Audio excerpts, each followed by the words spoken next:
ever wonder how your memory works or wish that it worked better? Do you wonder why you can remember all of the details of a childhood birthday party, but you can't remember what you learned in class yesterday?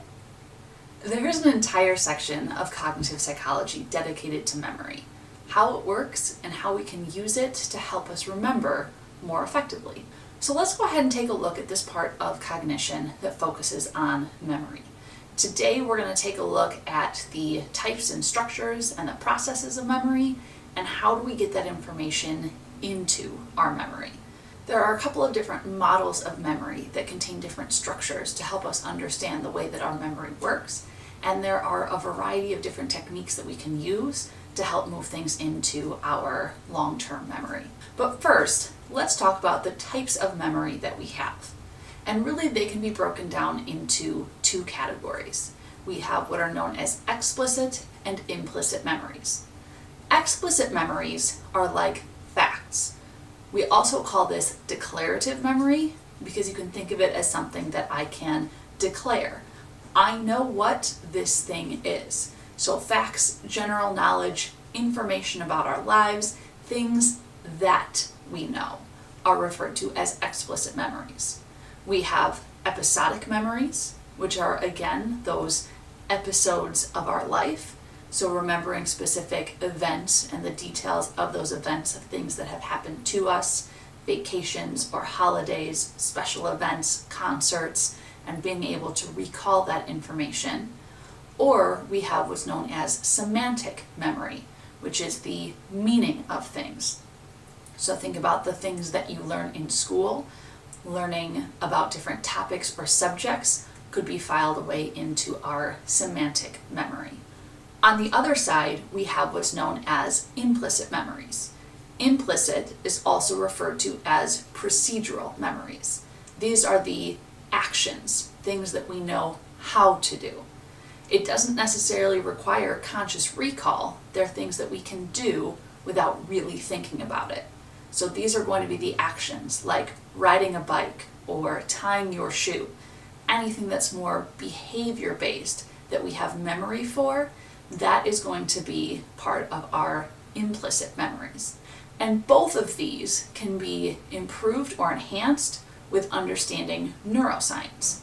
Because as we use our memory, whether it is an action or the more that we recall something, we are strengthening those neurons through a process called long-term potentiation.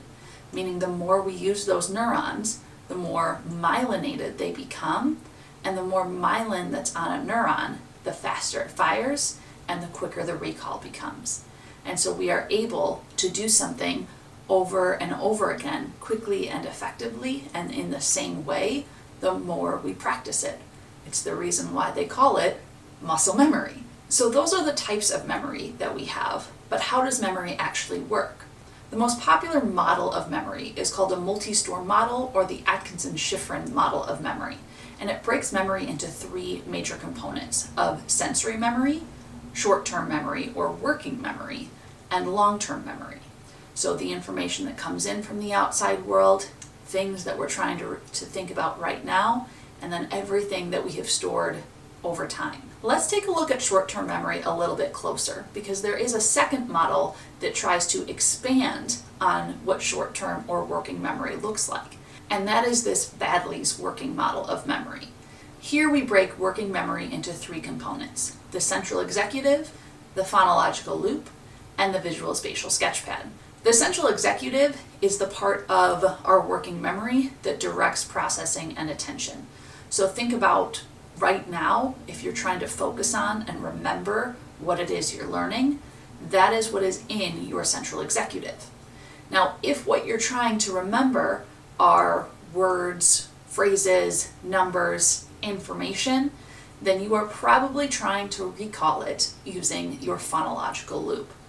Think of that like repetition. If I asked you to remember a phone number like 867-5319, what you might be doing right now to remember that is saying it over and over again in your head, playing it on a loop. And so that is what the phonological loop is for our short-term memory. On the other side, we have the Visual Spatial Sketchpad. And to think about that, if I were to ask you to try to recall right now the number of windows that you have in your house, you might close your eyes, imagine what your house looks like, and as you count up the windows, you are visualizing them. And so things that we try to remember that we can see are going to go in our Visual Spatial Sketchpad. It's a little bit more of a comprehensive understanding of how our working memory works than what is in the multi-store model that focuses primarily on that phonological side, trying to remember pieces of information.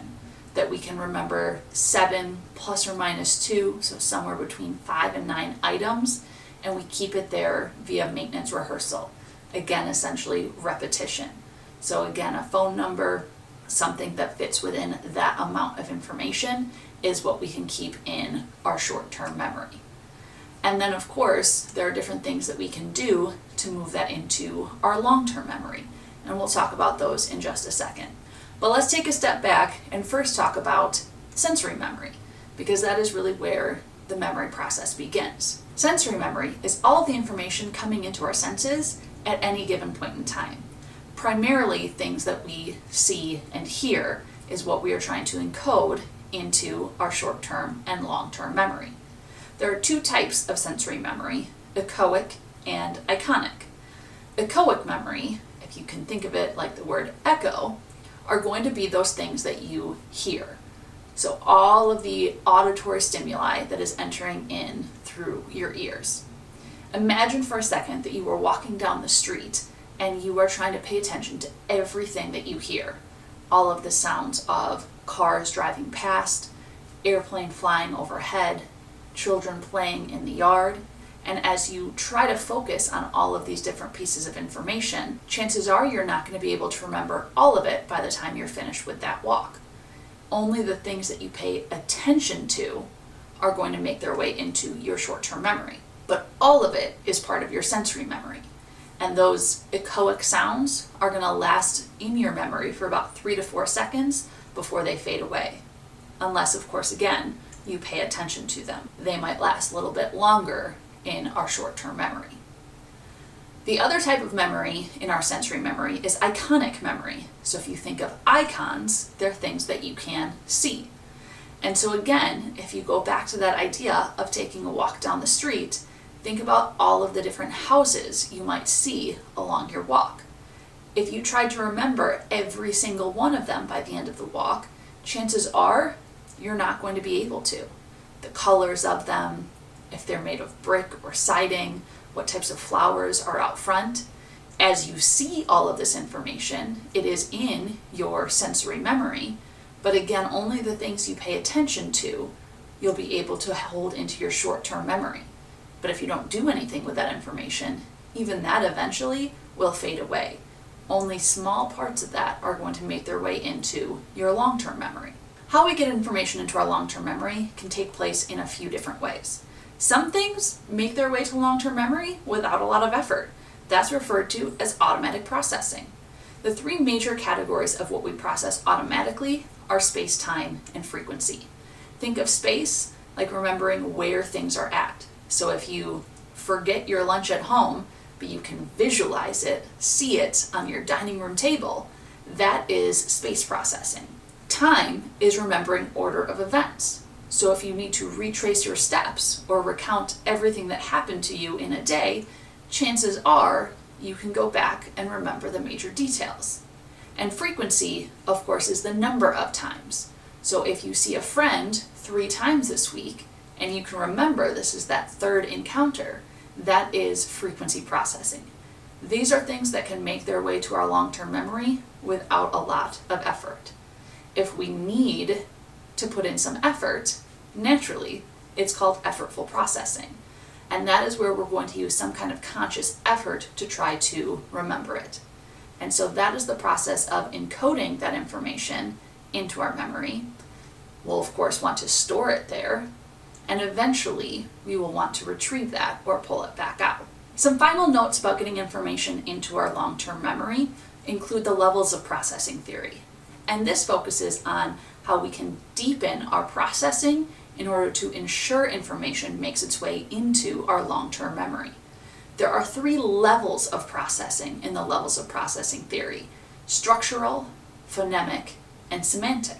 Structural is encoding the basic qualities of information.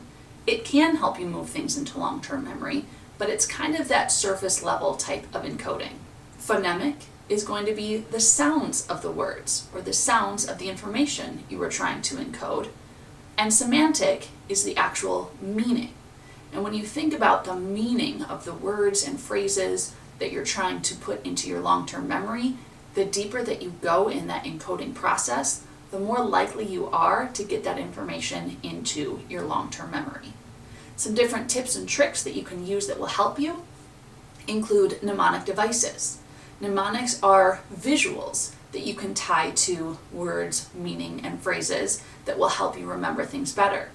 So if, for example, you want to know that the hippocampus is the area of our brain responsible for memory, you can imagine a hippo with a great memory on campus. And when you think that hippos have a good memory on campus, you now have a mnemonic device of that deeper level of processing that will always help you remember that the hippocampus is where memories are stored in our brain. Other visual techniques include things like the method of Loki, where you can place different items in, say, different rooms of your house for things that you'd like to remember, because then, through that space processing, you can easily walk from room to room, see the items that you want to recall, and then use that to help facilitate your memory. And you can also organize things into various groups. Chunking information into manageable units helps that encoding to happen more automatically. When you're grouping things together, you can create categories based on shared characteristics, or even hierarchies where you break them down into further sub-concepts in order to help aid and facilitate that memory transfer as well. And probably the most helpful tip when it comes to memory is to space out your studying. The spacing effect is based on lots and lots of psychological research. The more we space out practicing and recalling information, the more likely we are to remember it long term. This is in comparison to what's known as massed practice, or you might think of it as cramming, where you spend one long, significant amount of time focusing on the recall of specific information, which has been proven to yield less successful results. Distributed practice, or spacing out your studying, is one of the most useful things that you can do to help in that recall process.